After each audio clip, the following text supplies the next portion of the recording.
if you ask me about 911, I guarantee you I was there. And it is effective.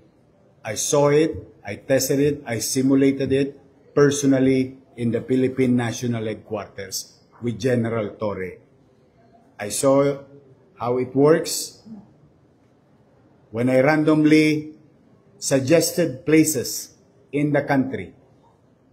It was done properly according to the target.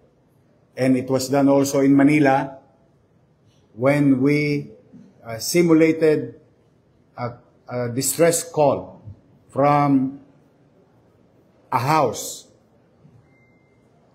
And the police, and it was, I think, if I'm not mistaken, Mr. Cayabyab, Police Officer Cayabyab, who went to the distress call or the particular space or place at 4 minutes and 37 seconds.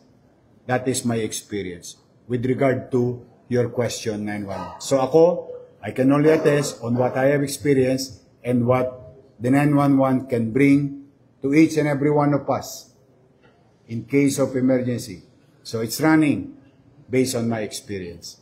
Now, if it is what, ito namang kaso na ito, mabuti na lamang with the technology available, mas madaling nare-resolba at mas madaling nahanap ang mga suspect.